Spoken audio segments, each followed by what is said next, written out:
बिल्लाहि मिनश्शैतानिर्रजीम बिस्मिल्लाहिर्रहमानिर्रहीम।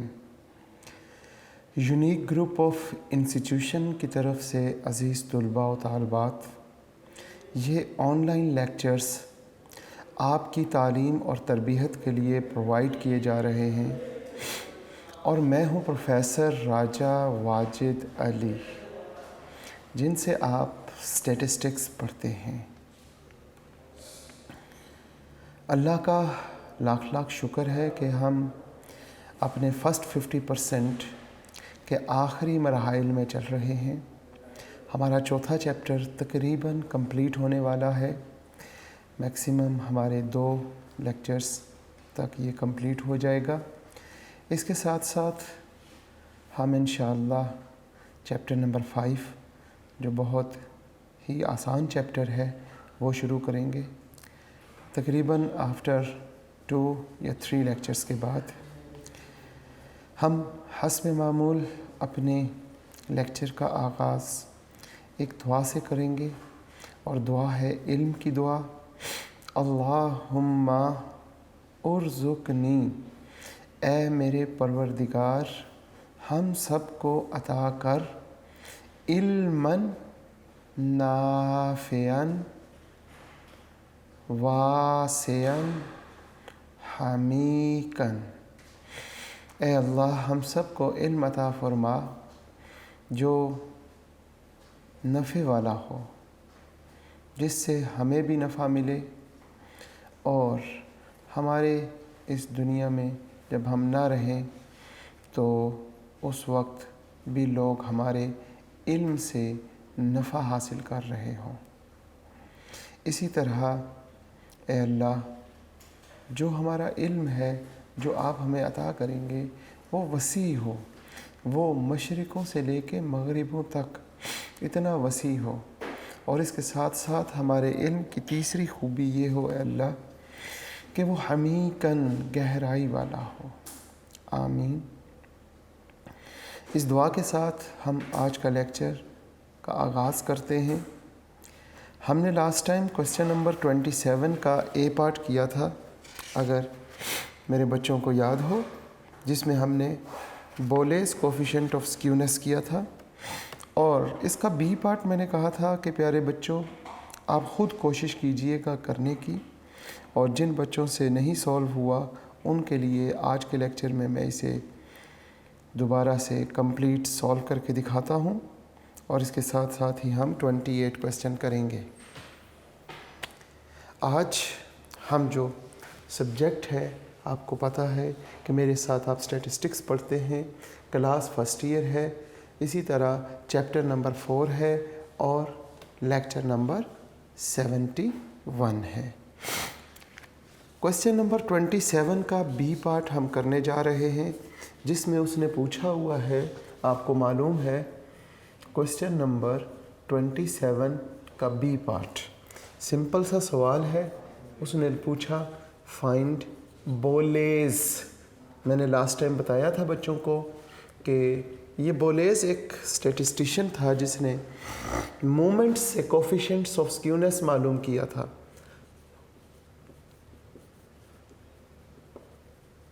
Coefficient of skewness. Data आपको क्या दिया हुआ है? डेटा आपके पास है जनाब x की वैल्यूज़ है और इसके साथ फ्रीक्वेंसी दी हुई है 0, 1, 2, 3, 4 और 5। फ्रीक्वेंसी आपको दी हुई है जनाब 8, 10, 15, 20, इसी तरह 13, 4।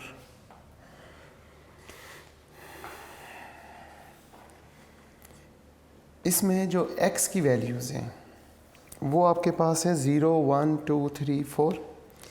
यहाँ पे x को किसी भी चीज़ से उसने रिप्रेजेंट नहीं किया कि x जो है वो हाइट ऑफ स्टूडेंट है, नंबर ऑफ चिल्ड्रन है, या साइज़ ऑफ शूज़ है। इस तरह उसने x को किसी चीज़ के साथ रिप्रेजेंट नहीं किया, बस x लिखा और वहाँ वैल्यूज़ लिख दी। अब ये वैल्यूज़ किसको रिप्रेजेंट कर रही हैं ये नहीं मालूम। अगर ये मालूम ना हो तो हम इसे कंटिन्यूस तरीके से सॉल्व करेंगे कि ये कंटिन्यूस का क्वेश्चन है। अगर यहाँ ये होता कि ये साइज़ ऑफ शूज़ है, ये नंबर ऑफ चिल्ड्रंस हैं या नंबर ऑफ बुक्स हैं, यानी कंटिन्यूस, जब कंटिन्यूस होगा तो वो x की वैल्यूज़ को जिस चीज़ से रिप्रेजेंट कर रहा है वो साथ लिखेगा। जब कुछ ना लिखा हो तो इसका मतलब ये होता है कि ये क्या है, ये कंटिन्यूस वेरिएबल है। और हमने मालूम करना है बोलेज स्क्यूनेस ऑफ कोफिशिएंट। और लास्ट क्वेश्चन में आपने बोलेज का जो हमने फार्मूला पढ़ा था, बोलेज कोफिशिएंट ऑफ स्क्यूनेस, इसका फार्मूला अब बच्चों को याद होगा। स्क्यूनेस का हमने फार्मूला ये पढ़ा था Q1 plus Q3 minus 2 time Q2 और dividing bye Q3 minus Q1। ये हमने फार्मूला पढ़ा था। इसके लिए हमें क्वार्टाइल्स Q1, Q2, Q3 की वैल्यूज़ चाहिए। अगर हम चाहते हैं कि हम Q1 की वैल्यू फाइंड करें तो Q1 किसके बराबर होगा, कैसे सॉल्व करेंगे? हमें यहाँ पे चाहिए Q1 की वैल्यू चाहिए, Q2 की वैल्यू चाहिए, जिसे हम, आप बच्चों को मालूम होगा, मीडियन कहते हैं, और Q3 की वैल्यू चाहिए।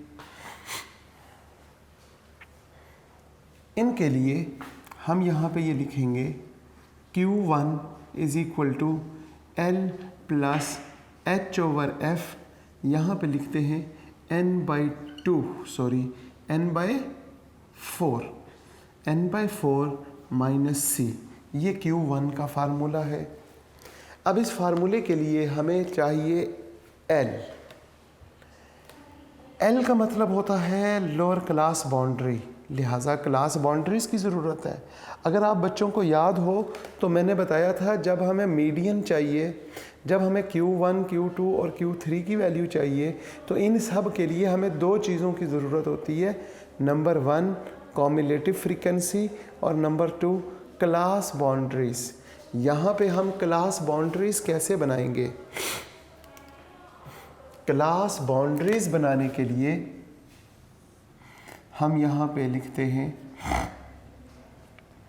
0 और 1 का इंटरवल। 0 और 1 का इंटरवल क्या होता है? 1। इसी तरह 1 और 2 का इंटरवल भी 1 है, 2 और 3 का इंटरवल 1 है, 3 और 4 का, 4 और 5 का, सब का इंटरवल 1 है। उसको 2 पे डिवाइड करते हैं, वो आ जाएगा 0.5। अब 0.5 इसमें से माइनस करें, जब इसमें से माइनस करेंगे तो माइनस 0.5 आ जाएगा, और इसमें प्लस करें तो वो 0.5 आ जाएगा। 1 में से माइनस करने पर क्या होगा? 0.5 और 1.5, यहाँ पे 1.5 और 2.5, यहाँ पे 2.5 और 3.5, यहाँ पे लिखेंगे 3.5 और 4.5, 4.5 और 5.5। ये आपके पास क्या आ गया? Class boundaries. और हमें क्या चाहिए? Cumulative frequency. कॉम्युलेटिव फ्रीक्वेंसी आप बच्चों को मालूम है कैसे बनाते हैं? फ्रीक्वेंसी की पहली वैल्यू हम वैसे ही लिख लेते हैं, जैसे ये 8 है, 8 हमने वैसे लिख लिया, 10 में उसे ऐड करेंगे वो 18 हो जाएगा। 18 में हमने क्या करना है? 18 में हमने 15 को ऐड करना है। 18 हमारे पास ये है और उसके आगे 15 है, तो ये हमारे पास क्या हो जाएगा? 33। 33 में अब हम क्या करेंगे? 33 में हम नेक्स्ट 20 ऐड करेंगे फ्रीक्वेंसी, तो वो हमारे पास आ जाएगा 53। फिर उसके बाद 50 के बाद ये 13 प्लस करेंगे इसमें, तो ये 50 है, ये 66 आ जाएगा। और 66 में हमने 4 को ऐड करना है, तो वो हमारे पास 70 हो गया। और फ्रीक्वेंसी का टोटल जल्दी से करेंगे और वो भी हमारे पास 70 होगा। कॉम्युलेटिव फ्रीक्वेंसी की लास्ट वैल्यू और फ्रीक्वेंसी का टोटल, ये आपको मालूम है n कहलाता है। n इज़ इक्वल टू 70 आ गया। अब हम क्या करेंगे, सबसे पहले हम Q1 को सॉल्व करते हैं। Q1 की वैल्यू कैसे मालूम करेंगे जनाब? सबसे पहले हमने क्या करना है, n/4 को सॉल्व करना होता है। हम n/4, n हमारे पास कितना है 70/4। 70 को जब आपने 4 पे डिवाइड किया तो आंसर आपके पास आ जाएगा 17.5, तो इज़ इक्वल टू 17.5। अब इस 17.5 ने डिसाइड करना है कि बाकी जो हमें वैल्यूज़ चाहिए वो क्या है। मसलन हमें बाकी वैल्यूज़ चाहिए लोअर क्लास बाउंड्री नंबर 1, फिर उसके बाद इंटरवल h चाहिए, h के बाद हमें फ्रीक्वेंसी भी चाहिए। फ्रीक्वेंसी जब हमें मिलनी है तो इसके बाद हमें वैल्यू ऑफ c चाहिए। यहाँ पे लिख लेते हैं c इज़ इक्वल टू, जी जनाब आप ये देखें कि 17.5 यहाँ मौजूद है 8 में नहीं, 18 में ये 17.5 लाई करता है, लिहाजा ये ग्रुप पूरा जो है ये हमारा Q1 ग्रुप है। इस ग्रुप में लोअर क्लास बाउंड्री हमारे पास कितनी है 0.5, इन दोनों का इंटरवल वो हमारे पास 1 है। इस ग्रुप में पाई जाने वाली फ्रीक्वेंसी वो हमारे पास 10 है, और previous cumulative frequency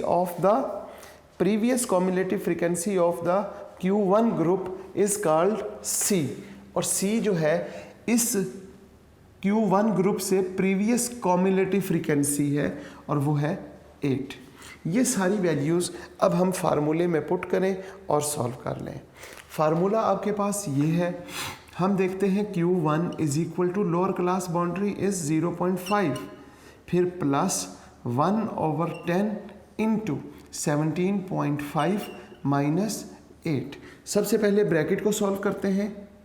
bracket solve जब होगी तो हम लिखेंगे 0.5 प्लस 1/10 इंटू 17.5 माइनस 8, 9.5 आ गया। अब 0.5 is equal to 9.5/10, very good, is equal to नहीं प्लस है। फिर यहाँ पे 0.5 इज इक्वल टू जब इसे डिवाइड करेंगे तो हमारे पास क्या आएगा प्लस 0.95। जब हमने उसे 10 पे डिवाइड किया तो 0.95 आ गया, लेकिन यहाँ पर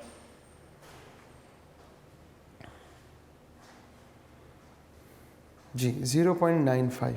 अब 0.95 को जब हमने यहाँ पे ऐड किया तो क्या आया 9, 10, 1.45।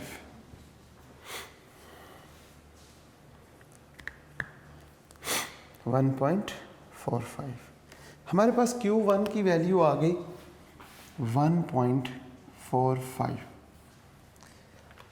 अब हमें क्या चाहिए Q2, जिसे हम मीडियन भी कहते हैं। Q2 कैसे मालूम करेंगे?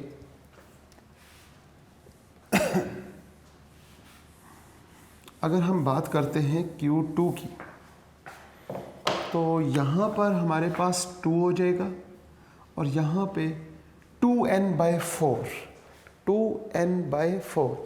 अब सबसे पहले हमने क्या करना है, डिसाइड करने के लिए हमें इस पोर्शन को ही सॉल्व करना है। 2n/4 is equal to 2 into 70/4, it's equal to 35। जब हमने 2 को मल्टीप्लाई किया 70 से और डिवाइड किया किस पे 4 पे, तो आंसर आ जाएगा आपके पास 35। अब 35 को देखना है कि क्या वो 8 में लाई करता है, 18 में, 33 में नहीं, 35 यहाँ पर है। तो हम इस ग्रुप को क्या कहेंगे, ये ग्रुप हमारा Q2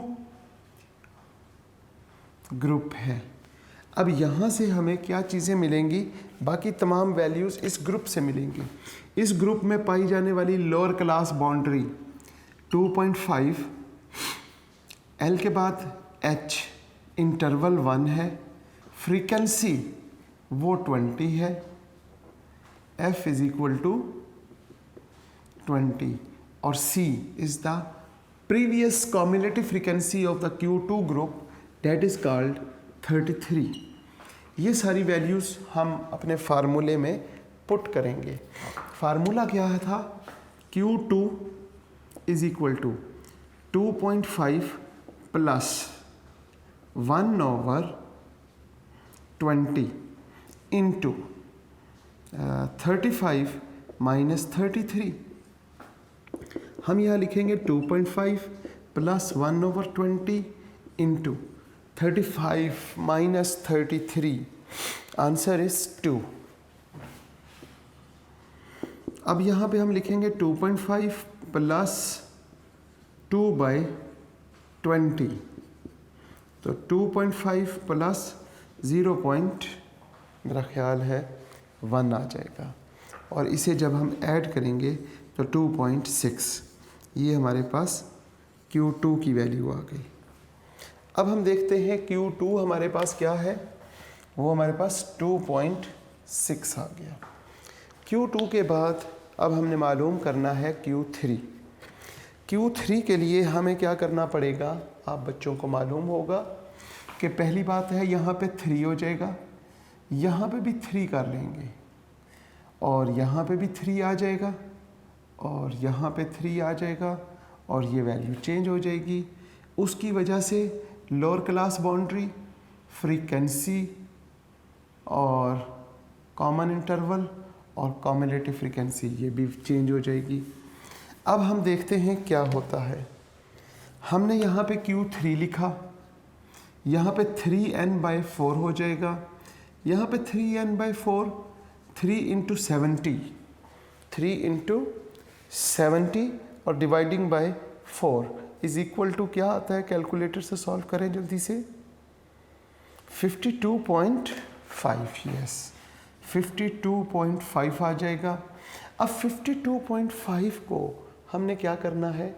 चेक करना है। यहाँ पे 53 है, तो 52.5 भी यहीं पर है, तो यही ग्रुप हमारा Q3 ग्रुप होगा। Q3 ग्रुप वो भी यही रहेगा, लिहाजा लोअर क्लास बाउंड्री वही रहेगी 2.5, H इंटरवल 20 और इसके पास 33, बाकी वैल्यूज़ वही रहेंगी। अब हम क्या करते हैं? फार्मूले में वैल्यूज़ पुट करते हैं। हमारे पास Q3 is equal to lower class boundary वो 2.5 है, प्लस H 1/20 इंटू यहाँ पे हम लिखेंगे 52.5 माइनस 33। इसी तरह हमने ब्रैकेट को सबसे पहले सॉल्व करना है। जब हम ब्रैकेट को सॉल्व करेंगे तो वो आ जाएगा 52.5 माइनस 33, इट्स 19.5। तो हम लिखते हैं Q3 is equal to 2.5 plus 1/20 into 19.5। 19.5 को 2 पे डिवाइड करेंगे, 19.5 को जब हम 2 पे डिवाइड करेंगे तो क्या जवाब आएगा? 0.975। 0.975 और यहाँ पे 2.5। Q3 is equal to 2.5 plus 0.975 is equal to 3.475। अब हमारे पास Q3 की वैल्यू भी आ गई, और वो वैल्यू क्या आई है जनाब? 3.475।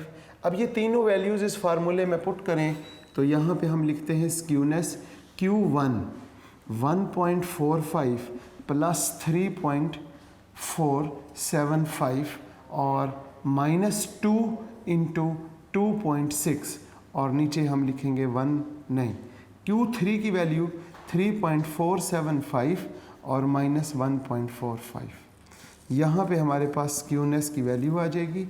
बाय यूजिंग कैलकुलेटर आप इसे सॉल्व करें, और सॉल्व करने के बाद आपके पास जवाब आ जाएगा, वो आप चेक कर लीजिएगा कि वो सही आया है। ये था हमारा क्वेश्चन नंबर 27 का बी पार्ट। आगे नेक्स्ट हमारा क्वेश्चन है क्वेश्चन नंबर 28। ये जनाब क्वेश्चन नंबर 27 बच्चों ने किया। इसको कैलकुलेशन आप खुद करके इसको सॉल्व कर लीजिएगा। मेरे पास जो कैलकुलेशन करने के बाद जवाब है वो 0.627 है, लेकिन इसमें एक छोटी सी कैलकुलेशन में मैंने यहाँ आपको करवाते हुए यहाँ पे शायद कोई थोड़ी सी गलती हो गई थी Q1 की वैल्यू से, इसलिए मैं इस कैलकुलेशन को मज़ीद नहीं कर रहा, आप ख़ुद कर लीजिएगा। अब हम बात करते हैं क्वेश्चन नंबर 28 की, जो इंतहाई आसान सवाल है, लेकिन 28 का ए पार्ट, इसमें उसने कोई 4 मुख्तलिफ जुज़्व पूछे हुए हैं और सवाल है what can you say about the skewness in each of the following cases. हमें इन्हें सॉल्व करने की ज़रूरत नहीं है, प्रॉपर्टीज़ के साथ भी हम कर सकते हैं, डायरेक्ट प्रॉपर्टीज़ से बता के हम इसे सॉल्व कर सकते हैं, लेकिन मैं आपके जहन नशी करने के लिए कोशिश करूँगा कि इसका कॉन्सेप्ट आपको दूँ। विद कॉन्सेप्ट आपको जब ये समझाऊँगा तो इंशाअल्लाह आपको बेहतरीन तरीके से समझ आएगा और वो जहन से भी कभी आपके नहीं निकलेगा। क्वेश्चन नंबर 28 है, जल्दी से पढ़ें आप सब बच्चे। क्वेश्चन नंबर 28 का ए पार्ट। जनाब 28 का ए पार्ट अगर हम देखते हैं तो सवाल में लिखा हुआ है what can you say about the skewness in each of case of the following. Number 1 जो फर्स्ट केस है उसमें उसने क्या कहा, उसमें ये कहा कि फर्स्ट केस है जनाब the median is equal to 26.01। इसके बाद उसने Q1 दे दिया और Q3 की वैल्यू भी दे दी 13.73 और 38.29। और ये देखें कि ये मीडियन Q1 और Q2 ये किस चीज़ की तरफ हमें इशारा कर रहा है कि हमने कहाँ जाना है। बेसिकली उसने पूछा है स्क्यूनेस, तो स्क्यूनेस का यहाँ कौन सा फार्मूला लगेगा, क्वार्टाइल्स Q1 Q2 और मीडियन गिवन हो तो बोलेस कोफिशिएंट ऑफ स्क्यूनेस। हम यहाँ पे बोलेस कोफिशिएंट ऑफ स्क्यूनेस फार्मूला क्या था, Q1 plus Q3 minus 2 Q2। अब यहाँ हम Q2 की जगह पर मीडियन भी लिख सकते हैं, क्योंकि क्वेश्चन में मीडियन गिवन है तो मीडियन लिख देंगे। यह Q3 माइनस Q1। जनाब Q1 13.73 प्लस 38.29 माइनस 2 और मीडियन 26.01 और डिवाइडिंग बाय 38.29 माइनस 13.73। अब हम जब सॉल्व करते हैं तो ऊपर हमारे पास सॉल्व करने से ज़ीरो आ जाएगा, नीचे हम लिखेंगे 24.56 और डिवाइड करने पे ज़ीरो। अगर स्क्यूनेस ज़ीरो हो तो डिस्ट्रीब्यूशन के बारे में हम क्या डिसाइड करते हैं, बोलेस कोफिशिएंट ऑफ स्क्यूनेस का आंसर अगर ज़ीरो आ जाए तो हम कहते हैं डिस्ट्रीब्यूशन इज़ सिमेट्रिक। अगर लेस देन ज़ीरो हो तो डिस्ट्रीब्यूशन इज़ नेगेटिवली स्क्यूड और ग्रेटर देन ज़ीरो पे पॉजिटिवली स्क्यूड। लिहाजा जो हमारा फर्स्ट पार्ट है वो हमारा क्या है, सिमेट्रिक है। सिमेट्रिकल डिस्ट्रीब्यूशन समझ आ चुकी होगी आप लोगों को। इसका सेकंड पार्ट, अब हम बात करते हैं इसी क्वेश्चन में इसके सेकंड पार्ट की, और सेकंड पार्ट में गिवन क्या है। जनाब ये सेकंड पार्ट लिख लिया, हम यहाँ पे लिखेंगे मीन इज़ इक्वल टू 140 और मोड इज़ इक्वल टू 148.1। और सवाल वही है what you can say about the skewness. तो स्क्यूनेस मालूम करने के लिए हमें कोफिशिएंट्स मालूम करने हैं स्क्यूनेस के। जब हमारे पास मीन और मोड हो तो हम curl Pearson coefficient of skewness मालूम करते हैं। कोफिशिएंट ऑफ स्क्यूनेस का फार्मूला क्या होगा? Mean minus mode over standard deviation. अब हम यहाँ पे मीन की वैल्यू लिखते हैं 140 माइनस 148.1 और डिवाइडिंग बाय स्टैंडर्ड डेविएशन की वैल्यू नहीं दी हुई, हम वैसे ही लिख लेते हैं। अब जब इसको माइनस करते हैं तो -8.1 ओवर स्टैंडर्ड डेविएशन। अब सब बच्चों को पता है कि स्टैंडर्ड डेविएशन तो कभी नेगेटिव नहीं होगा, क्योंकि ये तो स्क्वायर रूट की वैल्यू है और स्क्वायर रूट की वैल्यू ये नेगेटिव नहीं होती। और स्टैंडर्ड डेविएशन की डेफिनेशन पढ़ते हुए हमने पहला लफ्ज़ लिखा था या पढ़ा था positive square root of the, तो इसकी वैल्यू तो पॉजिटिव है। ऊपर वाली वैल्यू अगर नेगेटिव आ गई है तो उसको अगर डिवाइड करेंगे तो आंसर हमारा नेगेटिव आएगा, और जब हमारा आंसर नेगेटिव आएगा तो इसका मतलब हमारी जो सेकंड डिस्ट्रीब्यूशन है वो क्या है? नेगेटिवली स्क्यूड है, नेगेटिवली स्क्यूड, क्योंकि उसके साथ नेगेटिव साइन आया। इसके बाद हम बात करते हैं इसके थर्ड पार्ट की। थर्ड पार्ट में उसने मूवमेंट्स दी हुई हैं हमारे पास जनाब। थर्ड पार्ट है, क्वेश्चन नंबर आपको याद होगा 28 का ए पार्ट का थर्ड। क्या कहता है? The first 3 movement about 16 are respectively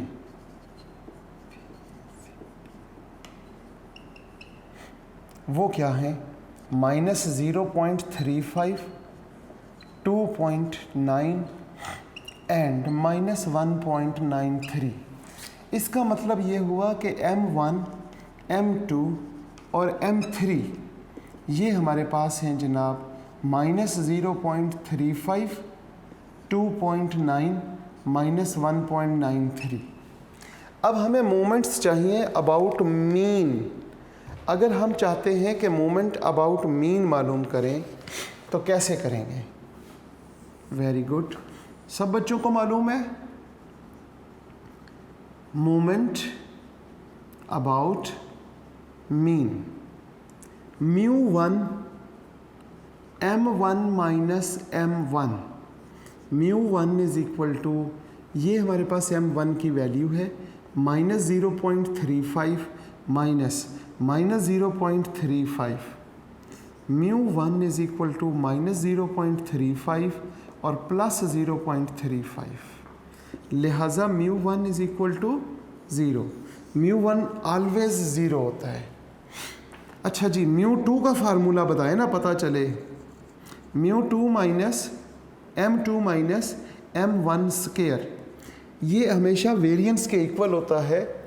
हम यहाँ पे लिखेंगे 2.9 माइनस 0. सॉरी, यहाँ पे ब्रैकेट में लिखना है -0.35 का स्क्वायर, यहाँ पे लिखेंगे 2.9 माइनस 0.35 का जब आपने स्क्वायर लिया तो वो आपके पास 0.1225 आ जाएगा। आपने यहाँ पे 2.9 में से इसे आप माइनस किया तो आपके पास 2.775, ये आपके पास μ2 की वैल्यू आ गई। अब आपको चाहिए μ3, तो μ3 का फार्मूला याद है? नहीं याद लगता है। यहाँ से शुरू करें, m1, m2, m3 पहला और आखिरी छोड़ दें, बीच में जो बचे उनके साथ m1 लिख लें। फिर पहले के साथ साइन प्लस का होता है, उसके बाद माइनस और फिर प्लस, ये 3 यहाँ पे और यही 3 इसकी पावर। 3 में से 1 माइनस करेंगे तो 2। ये फार्मूला है याद करने की टेक्निक के साथ। μ3, m3 की वैल्यू आपके पास क्या है? -1.93 माइनस 3, m2 की वैल्यू 2.9 इंटू -0.35 और प्लस 2 इंटू -0.35 का स्क्वायर। यहाँ पे हम लिखते हैं mu three is equal to -1.93। ठीक होगी बात। इसके बाद जब इन तीनों को आपस में मल्टीप्लाई करेंगे, ये माइनस और ये माइनस प्लस हो जाएगा और जवाब आ जाएगा 3.045। और यहाँ पे जब आप इसका स्क्वायर कर लेते हैं, सॉरी यहाँ पे क्यूब करना था आपने, जब आपने इसका क्यूब किया तो ये माइनस में रह जाएगा, माइनस का साइन आ जाएगा और साथ आएगा 1.02925। सॉरी ये आंसर लिख दिया मैंने 0.08575। यहाँ पे हम देखते हैं म्यू थ्री, वो क्या आ गया 1.029 और 25, ये म्यू थ्री आ गया। Mu one, mu two, mu three के बाद हमने मोमेंट्स में स्क्यूनेस कैसे मालूम करते हैं। स्क्यूनेस ऑफ मोमेंट्स मालूम करने के लिए A3 करते हैं। A3 जो है वो B1 का स्क्वायर रूट होता है। अगर आपको याद हो तो म्यू वन, सॉरी 2 3 3 2 और इसका स्क्वायर रूट, यहाँ पे तो ऊपर म्यू थ्री आ जाएगा और नीचे म्यू 2 का क्यूब और स्क्वायर रूट। अब इसमें वैल्यूज पुट कर देते हैं हम। Skewness is equal to mu three, ये आपके पास म्यू थ्री की वैल्यू है 1.02925 डिवाइडिंग बाय हमारे पास म्यू टू हमारे पास 2.775 है, 2.775 इसका हम लेते हैं क्यूब और साथ स्क्वायर रूट। अब आप इसको सॉल्व करेंगे तो जवाब आ जाएगा 0.2223 और हमारे पास A3 की वैल्यू ग्रेटर देन ज़ीरो आ गई। अगर ये ग्रेटर देन ज़ीरो आ जाए तो पॉजिटिवली स्क्यूड होता है और अगर ये लेस देन ज़ीरो हो जाए तो ये नेगेटिवली स्क्यूड होता है। लिहाजा अब हम ये कह सकते हैं कि हमारे पास जो तीसरा पार्ट है हमारे क्वेश्चन का वो क्या है, वो पॉजिटिवली स्क्यूड है, पॉजिटिवली स्क्यूड। ठीक होगी बात। और इसका लास्ट पार्ट अब हम करते हैं। लास्ट पार्ट जो है वो क्या है, वो भी कुछ मोमेंट्स से रिलेटेड है, इसी फार्मूले से रिलेटेड। तो मैं देखता हूँ जनाब, बिल्कुल ठीक होगी बात। इसका लास्ट पार्ट हम देखें तो हमें मालूम हुआ कि क्वेश्चन में गिवन है द फर्स्ट वेरिएंस और M3 number 1, variance is equal to 5 और M3 इज इक्वल टू -12.8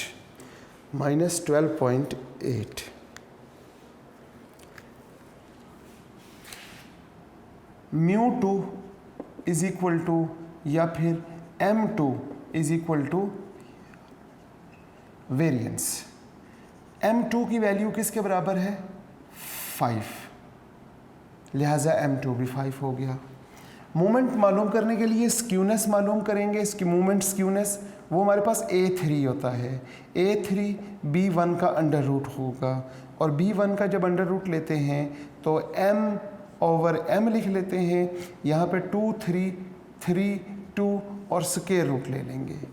यहाँ पे M3/M2 क्यूब और अंडर रूट। यहाँ पे हम वैल्यू लिखते हैं -12.8/5 का क्यूब और अंडर रूट। अब आपके पास जवाब आ जाएगा -1.144 और ये हमारे पास नेगेटिव आ गया है। A3 is less than zero और जब ये लेस देन ज़ीरो होगा तो ये नेगेटिवली स्क्यूड होगा। इसका फोर्थ पार्ट वो हमारे पास नेगेटिवली स्क्यूड है। अजीज़ तुलबा तालबात, आपने देखा कि आज हमने क्वेश्चन नंबर 27 का बी पार्ट और क्वेश्चन नंबर 28 का जो हमारा फर्स्ट पार्ट था उसको बहुत अच्छे डिटेल से हमने सीखा। इसलिए इसको डिटेल से सीखा कि आप लोगों के जहन नशी हो जाए और आपको अच्छे तरीके से समझ आ जाए। इसके बाद हमारा तकरीबन इस चैप्टर का अब लास्ट लेक्चर होगा जो हम कर लेंगे। और इस दुआ के साथ आज के लेक्चर का इख्तिताम करते हैं कि जहाँ पे आप रहें सदा खुश रहें, सलामत रहें, ईमान वाली ज़िंदगी अता फ़रमाए अल्लाह पाक और सेहत वाली ज़िंदगी अता फ़रमाए। वालदैन का साया ता क़यामत कायम रखे। वालदैन की और उस्तादज़ा की इताअत और फरमाबरदारी की तौफ़ीक अता फ़रमाए। ज़िंदगी सारी ईमान वाली अता करते रहे ए अल्लाह। और इसके साथ साथ जब हमारा आखिरी वक्त आए तो हमारी ज़बान पे कलमा तैयब जारी फरमा दे, ला इलाहा इल्लल्लाह मुहम्मदुर रसूलुल्लाह, ताकि हमारा ख़ात्मा भी ईमान से हो सके। आमीन। अल्लाह हाफ़िज़।